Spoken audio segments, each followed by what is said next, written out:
And a lot of people are talking about within the Democratic Party what is going on with President Biden and his candidacy. They see him slipping dramatically, even from when he ran 2.5 years ago. And they say, can he possibly campaign hard and get another 4 years in the White House? And what's at stake if he doesn't? Because the leader on the other side is the feared and anything but revered Donald Trump, who has got about a 40-point lead on the rest of the field if things stay the same way. And then we watched as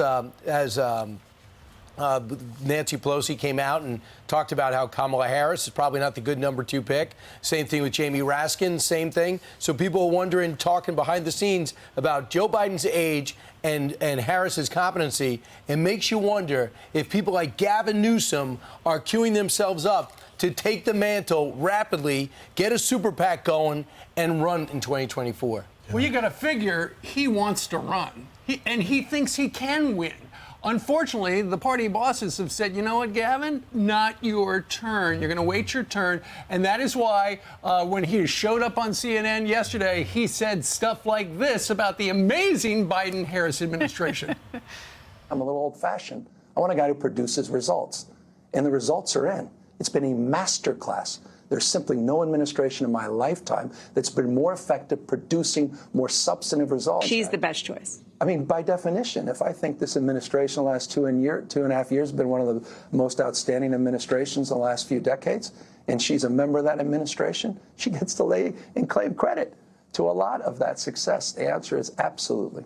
So James Carville told the New York Times something different. He said voters don't want this, and that's in poll after poll. You can't look at what you look at and not feel some sort of apprehension here. And he's talking about that 67% CNN poll of Democrats saying, we want a different guy or gal. Yeah. It just can't be him. I mean, all the polls are saying that, and that's why the Washington Post, there's an article, and the title is Anxiety Ripples Through the Democratic Party Over Biden. If you read the article, it says voters are concerned about his age and energy. The Democratic lawmakers hesitate to fully endorse Kamala Harris.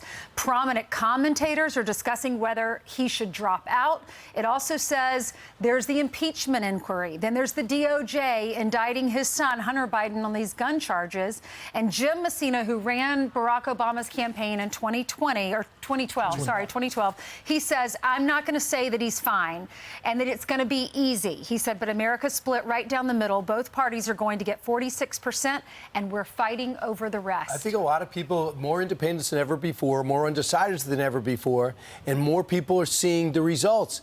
His approval rating has really not hit 40 in many polls. It's below it. The economy, 34%. When it comes to the border, my goodness, it could not be worse. And that hits every city and every state in the country, not just the border states.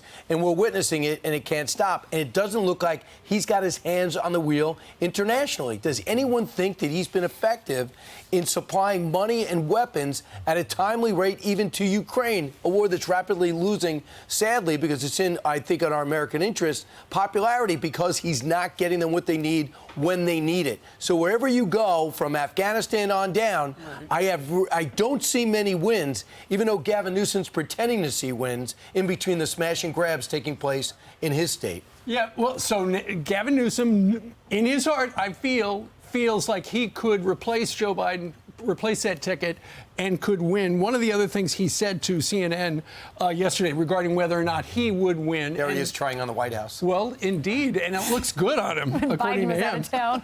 He said yesterday, Democrats should stop navel-gazing about Joe Biden and get going. Let's get on the train. This train has left the proverbial station. The problem that he has, Steve and Brian and Ainsley, you know, the one asset that Joe Biden has always had historically was he was known as the greatest retail politician.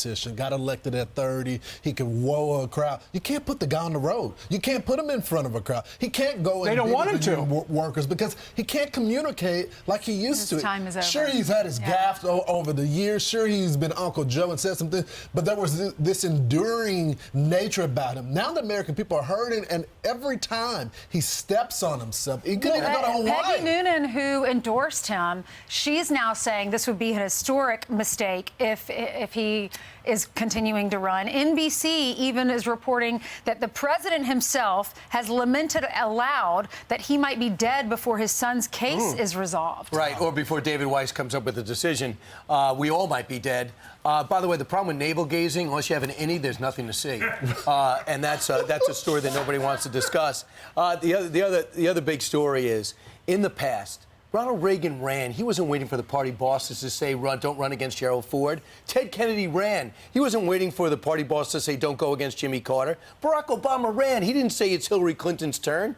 Where's some guts on the left? If it's your time, you're in your 50s, you're in your 60s, you feel like you can do it, get in there. Get your designer shirts on. Right. Go in there and just start campaigning. Say you're doing it for the country. I'll tell you why. Look at Gavin Newsom. He wants the Democratic National Committee. He wants all of them behind him. He wants the money. When he does decide to run. He'll get it. Who else do they have? Who else do they really have? Maybe Gretchen, maybe Pete Buttigieg. Gretchen Whitmer? Yeah, maybe. But Gavin Newsom looks the part. He does. He's been in politics for a long time. All those people you listed that are worried would jump to, or at least half of them would jump to the guy with the gel, or the woman who thinks she's got a future, or the billionaire who's pretending to run Illinois. Whoever you want, whoever sees themselves as a candidate, if Joe Biden wasn't in, if they were to jump in, they would divide this. Brian, it's a good point, but I think in his defense, you don't want a DeSantis situation. Yeah, remember you everyone don't want to saying, be the divider. hey, be the guy, let's go do it. Yeah. All these people, and then you're tanking the polls. Yeah, you don't want to make everyone mad in your party, and then they don't support you later. Right. And then, God forbid, then you lose, then everybody goes, then you're done. You lost the White House. Like Reagan lost to Ford, didn't hurt him, got 8 years after that. I would bring up something else. The problem with Joe Biden is not just his policies, which are terrible. It is he is failing. He is physically not able to do it. And if you have a press conference and you go, hey, listen, this is my time. I don't feel as though this president with 38% approval rating has the wherewithal at 80 years old, let alone 86, to run the country. Well, I want to go take on Donald Trump. What is different about this situation is Joe Biden is the incumbent, and he could have 4 more years in the tank. And that's why we are at this perilous, a fork in the road for the Democrats. And the other problem for Joe Biden is his communications team has got him on such a short leash. Yeah. Last week, even that's keep saying it. When they said, if I say anything else, I'm going to get in trouble. Exactly. They don't Easter want Bunny him to will make come and any stop him. mistakes. What a bold leader. I know. I'm afraid of my 28-year-old communications director. Unbelievable. I know, he's the commander-in-chief. Right, oh yeah. Look out, Iran. So anyway. Remember the White House Easter roll. The Easter Bunny. Communication, right? Mr. President, Stop talking, be quiet. Mr. President. You're done. I'm Steve Ducey. I'm Brian Kilmeade. And I'm Ainsley Earhart. And click here to subscribe to the Fox News YouTube page to catch our hottest interviews and most compelling analysis.